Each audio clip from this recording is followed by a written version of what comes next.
ကျွန်တော်အရင်ဗီဒီယိုမှာပြောခဲ့သလိုပဲဒီနေ့မှာတော့ Vodafone ရဲ့အားသာချက်နဲ့အားနည်းချက်တွေကိုပြောပြပေးသွားပါမယ်။ဗီဒီယိုလေးမစခင်မှာကျွန်တော်တခုပြောစရာရှိတာကဒီဗီဒီယိုမှာကျွန်တော်ရဲ့အထင်မြင်ချက်နဲ့ဖိနှိပ်ခြင်းများဆိုအချက်တွေကိုပြောပြပေးသွားမှာမို့လို့အမှားလေးတွေရှိခဲ့ရင်အခုကတည်းကတောင်းပါပါတယ်ခင်ဗျာ။ဆိုတော့ဗီဒီယိုလေးကိုစလိုက်ကြရအောင်။ Vodafone ရဲ့အားသာချက်ကဘာတွေဖြစ်မလဲ။ဒီကစားနည်းကပြိုင်ဘက်ကစားသမားတွေကိုခွန်အားမတိုးဘဲနဲ့အုံနှော်သူပြီးကြော်ဖြတ်ကစားရတဲ့စကိတ်တစ်ခုပါ။ဒါကကြီးလိုက်ရင်လွယ်တယ်လို့ထင်ရပေမဲ့လက်တွေ့ကြကြလုံးမယ်ဆိုရင်တော့ထင်သလောက်တော့လွယ်ကူမနေပါဘူးလို့သိသိချင်းပါတယ်။နံပါတ်1 Lionel Messi ရဲ့ Vodafone Skate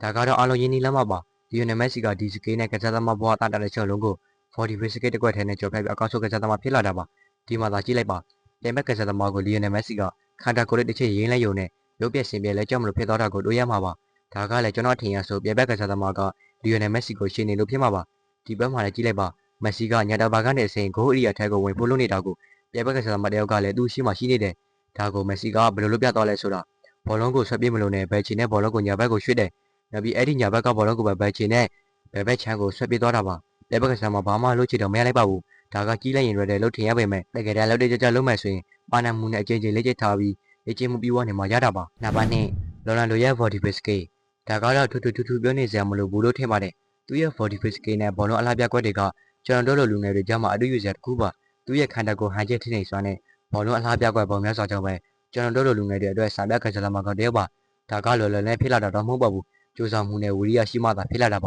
။တခါတော့ကလော်နယ်ဒိုရဲ့အကြောင်းကိုပြည်သစ်ကစားသမားတယောက်ကဒီလိုပြောဆိုခဲ့ဖူးပါတယ်။မင်းလော်နယ်ဒိုနဲ့ဘောလုံးခွဲထဲမှာမင်းနဲ့ချိဆိုင်ရင်ဆိုင်ရင်တစ်ချက်တည်းမထားမလိုက်တာနဲ့သူ့ရဲ့ခြေထဲမှာရှိတဲ့ဘောလုံးကဘယ်လိုပြတ်သွားတာလဲဆိုတာကိုမင်းလုံးဝမြင်ရတော့မှာမဟုတ်ဘူးကွာ။ငါဆိုရင်မြန်လုံးလေးကလနဲ့ကြံခဲ့တာဒါကိုသူ့အသင်းဖော်တယောက်ကလည်းထောက်ခံခဲ့ပါတယ်။ဟုတ်တယ်ကွာငါဆိုရင်ဘာမှလုပ်ချင်တော့မရလိုက်ဘူး။သူလို့ပြလာတဲ့အကွက်က Oh my god ငါသူ့ခြေထက်ကဘောလုံးကိုတိတ်ချကြည့်နေရင်းနဲ့ကိုဝီနဲ့ဆိုင်ရက်ကိုမြန်တာကွာ။ငါကိုသူလို့ပြသွားတာကမြန်လဲလို့ပါပဲ။တစ်ချက်မှတတိမလို့စိနေမင်းတတိမထားမိလိုက်တာနဲ့ဟိုကောင်ကမင်းရှိမှမရှိတော့ဘူးသူကအဲ့လိုပဲမင်းဘောလုံးကိုပဲကြည့်သူ့ကိုမကြည့်နဲ့သူ့ကိုကြည့်မိရင်တော့ဘောလုံးကိုပြန်ကြည့်မရှိတော့ဘူးဆိုပြီးအဲ့ဒီဘက်မှာလော်နယ်ဒိုကသူတို့တဲ့တင်လို့ကိုဘယ်လိုမျိုးယူလို့ပြသွားခဲ့တာကိုရမောစွာပြောဆိုနေခဲ့ပါတယ်လူတွေကခရစ်စတီယာနိုလိုဖြစ်ချင်ကြတာမဆန်းပါဘူးနံပါတ်3နေမာရဲ့ Vodafone Skate နေမာရဲ့ Vodafone Skate ကကြည့်ရတာတော်တော်လေးကောင်းတယ်လို့သူ့ရဲ့ကစားတဲ့ပုံစံကတမှုထူးခြားတာပါ Vodafone Skate နဲ့သူ့ရဲ့ကိုယ်ပိုင်စတိုင်ဘောလုံးအလားပြကွက်တွေကိုတွဲသုံးလာဆိုတော့ဘောလုံးကြည့်ရှုသူတွေကိုလည်းတမှုထူးခြားတဲ့ရတာတွေမျိုးပွင့်နေတာပါသူကဘောလုံးသမားဘဝအစားမှာမက်ဆီလိုနာဒိုတို့နဲ့အပြိုင်မှာဆက်ခဲ့ဖူးပါတယ်တခါတော့ကဆိုပြိုင်ဘက်ကစားသမားတယောက်ကနေမာရဲ့ဘောလုံးအလှပြကွက်နဲ့တွဲဝက်ပြီးလေခုတ်တဲ့ကွက်ပေါ်တော့6ထောက်ကိုမခံနိုင်တော့လို့ဒူးထောက်ပြီးလက်အုပ်စီတောက်ပါရတဲ့အထီးပါနေမာကလည်းနေမာပါပဲအဲ့လိုကြီးကြလွန်တော့အားကြီးပါတယ်ဒီမှာသာကြည့်လိုက်ပါတော့နေမာကဘောလုံးကိုဆွဲပြေးမလို့နဲ့ဘယ်ညာကွဲဝက်ပြီးဆွဲပြေးသွားခဲ့တာပ